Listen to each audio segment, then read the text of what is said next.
देख रहे हैं डार्क फाइल्स। तो चलिए बढ़ते हैं आज की इस कहानी की ओर। ये कहानी 1980 के दशक की है। मोहन एक छोटे से गांव का रहने वाला था जो 12वीं क्लास का स्टूडेंट था। मोहन के दो दोस्त आशुतोष और पवन मोहन के जिगरी दोस्त हैं। वो तीनों एक साथ ही रहते थे और इन तीनों को क्रिकेट खेलने का बहुत शौक था। मोहन के घर में उसकी जीती हुई काफ़ी ट्रॉफियां भी रखी हुई थी। मोहन दोपहर के वक्त दोस्तों के साथ क्रिकेट खेलने निकल जाता और शाम के वक्त लौटता। कभी कभी उसे लौटने में रात भी हो जाती थी।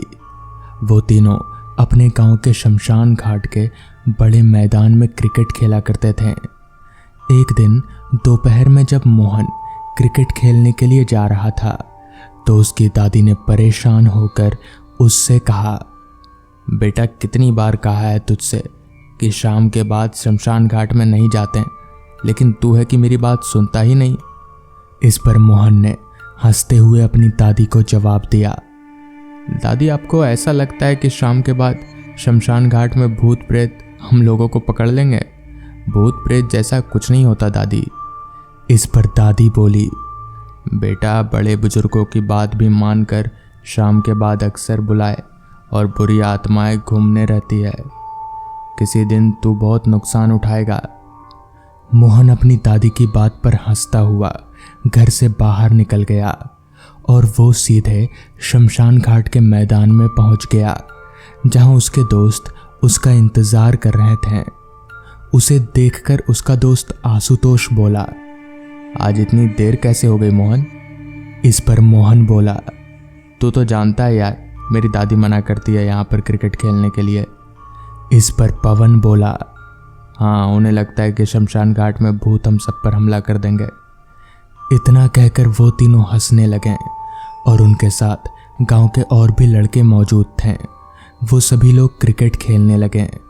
उस दिन वो सब क्रिकेट खेलने में इतना मसरूफ़ हो गए कि उन्हें वक्त का पता ही नहीं चला कि कब शाम हो गई और कब रात का अंधेरा फैल गया।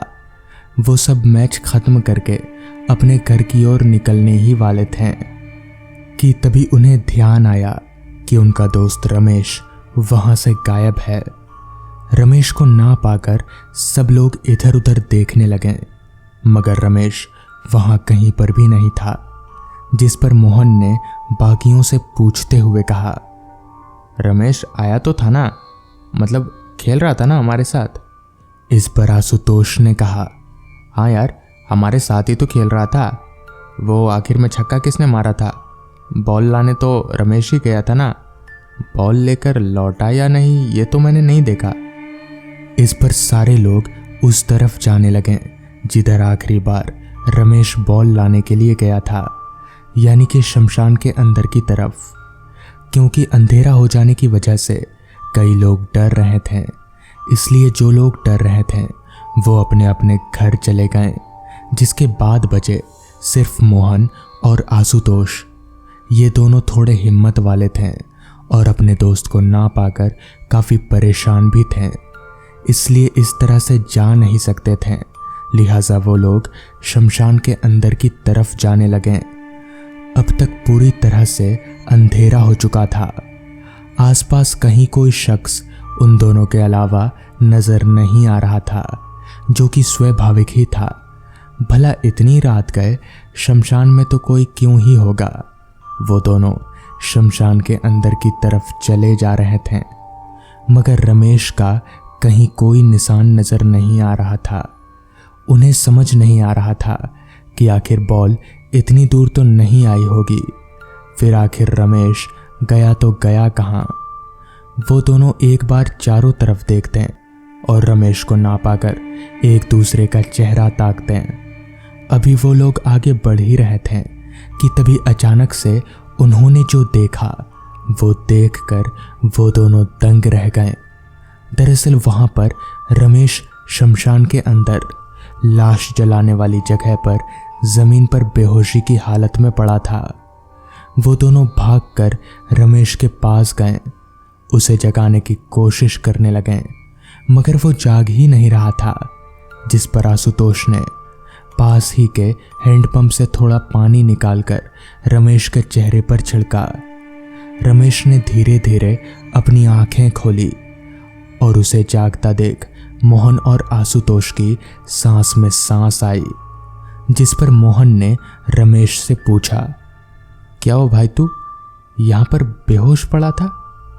मगर रमेश कुछ नहीं बोला। वो बस उठकर वहां से जाने लगा। रमेश का यह व्यवहार आशुतोष और मोहन को बड़ा अजीब सा लगा।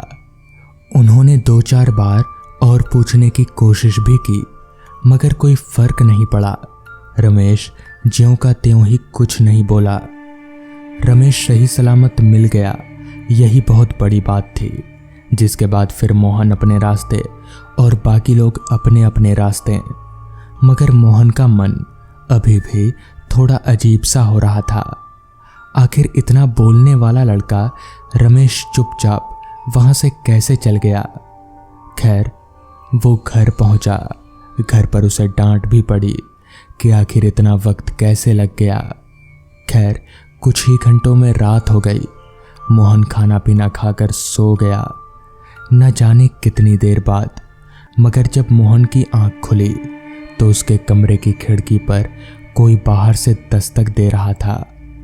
मोहन आंख मलते हुए उठा।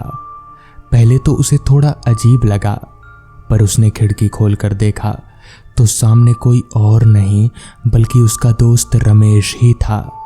वही रमेश जो कुछ घंटों पहले शमशान में बेहोश मिला था। रमेश को इतनी रात गए अपने घर के बाहर पाकर मोहन काफी हैरान हुआ और उससे पूछते हुए कहा, क्या हुआ रमेश, तू इतनी रात गए यहां पर क्या कर रहा है? तो इस पर रमेश काफी दबी सी धीमी आवाज में बोला, अरे भाई सुनना, मैं वो शमशान में जब गया था ना बॉल लाने, तो मेरी जेब से कुछ पैसे वहीं पर गिर गए थे। काफ़ी ज़्यादा पैसे थे यार, अगर घर पर पता चला तो मुझे बहुत मारेंगे। चलना मेरे साथ, ज़रा वो पैसे ढूंढ देना। तो इस पर मोहन ने कहा, पर इस वक्त अभी जाना सही रहेगा यार, कल सुबह चलेंगे। तो फिर रमेश बोला, नहीं यार, ज़रूरी काम के पैसे थे, चलना भाई, ज़रा ढूंढ देना। मोहन रमेश को मना करना चाहता था, मगर वो इतना आग्रह करके बोल रहा था कि मोहन उसे मना नहीं कर पाया। लिहाजा मोहन दबे पैर अपने घर से बाहर निकला और रमेश के साथ उस शमशान घाट की ओर चल दिया। तब आधी रात का समय हो रहा था। रमेश आगे आगे और मोहन उसके पीछे पीछे चले जा रहा था। न जाने क्यों रमेश मेरे यानी मोहन के साथ साथ नहीं चल रहा था, मगर उसके साथ चलने की कोशिश भी करता तो भी बहुत तेजी से चलकर वो मुझसे आगे निकल जा रहा था। उसका व्यवहार आज बड़ा अजीब था। मुझे काफ़ी गुस्सा भी आ रहा था। एक तो मैं उसके मदद करने की कोशिश कर रहा हूँ, ऊपर से वो ऐसा बर्ताव दिखा रहा है, मगर कुछ कर भी नहीं सकता। दोस्त जो है। खैर, मैं उसके साथ साथ चलता रहा। चलते चलते हम दोनों शमशान के बिल्कुल बाहर खड़े थे, जिस पर मैंने रमेश से पूछा, तो यहाँ पर गिरा था ना तेरा पैसा? मगर मेरी इस बात पर बिना कोई जवाब दिए रमेश शमशान के अंदर चला गया। मैं भी उसके पीछे पीछे शमशान के अंदर गया। शमशान में कदम रखते ही मेरे पूरे शरीर में सिहरन सी दौड़ गई। शरीर के रोंगटे खड़े हो गए। खैर, मैं टॉर्च की रोशनी को जमीन पर मारकर रमेश के पैसे ढूंढने लगा। अभी मैं टॉर्च मारकर इधर उधर देख ही रहा था कि तभी मेरी नज़र रमेश पर गई। वो चुपचाप बस एक जगह पर खड़े होकर मुझे देख रहा था, जिस पर मैंने रमेश को कहा, अबे मुझे क्या देख रहा है, पैसे ढूंढना, तेरे पैसे थे ना। मगर इस पर रमेश कुछ नहीं बोला, बस चुपचाप मुझे घूरता रहा। मैंने रमेश के चेहरे पर गौर किया तो उसका चेहरा मुझे थोड़ा अजीब सा लगा।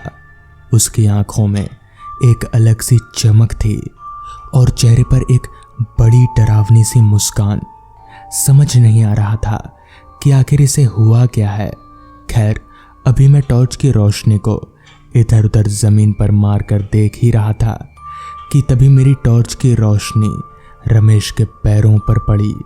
तो टॉर्च की रोशनी रमेश के पैरों को पड़ते ही मेरे पैर थरथराने लगे। मेरी सांसें तेजी से ऊपर नीचे होने लगी। दरअसल रमेश के दोनों पैर जले हुए थे और पीछे की ओर मुड़े हुए थे। कहीं ना कहीं मैं समझ गया था, मगर मेरी हिम्मत नहीं हो रही थी कि मैं रमेश के चेहरे की तरफ देख सकूं। बहुत हिम्मत जुटाकर मैंने टॉर्च की लाइट को रमेश के चेहरे पर मारा तो उसका चेहरा देख मेरी सिट्टी बिट्टी गुल हो गई। दरअसल उसका पूरा चेहरा आग में झुलसा हुआ था। पूरे चेहरे पर कीड़े रेंग रहे थे। एक आंख बाहर लटकी हुई थी और जुबान वो इतनी लंबी जितनी लंबी एक इंसान की कभी नहीं हो सकती। मेरा दिल जोरों से धड़क रहा था, जैसे अभी बाहर निकल आएगा। तभी रमेश मेरी ओर देखते हुए बोला, क्या हुआ, अब मदद नहीं करेगा पैसे ढूंढने में? इतना कहकर रमेश मेरी ओर बढ़ने लगा। रमेश को मेरी ओर बढ़ता देख मैं धीरे धीरे पीछे हटने लगा, मगर तभी मेरे पैरों के नीचे कुछ आया और मैं ठिठक कर जमीन पर गिर गया। मुझे अभी यहाँ से बचने का कोई रास्ता नजर नहीं आ रहा था। मैं अपने आप को लगभग मरा हुआ मान चुका था। मगर तभी पता नहीं कहाँ से वहां पर हरी काका आ पहुंचे। उनके आते ही रमेश, या यूं कहें तो वो शैतान, कहीं गायब हो गया। जिसके बाद हरी काका ने मुझे उठाया और शमशान से बाहर ले गए। मैंने उन्हें पूरी बात बताई, जिस पर उन्होंने कहा, पर बेटा मैंने तो दुकान बंद करते वक्त तुझे अकेले इधर आते देखा था। तेरे साथ रमेशवा को तो मैंने नहीं देखा था, इसलिए मैं इधर आया। ये सुनकर मैं दंग रह गया।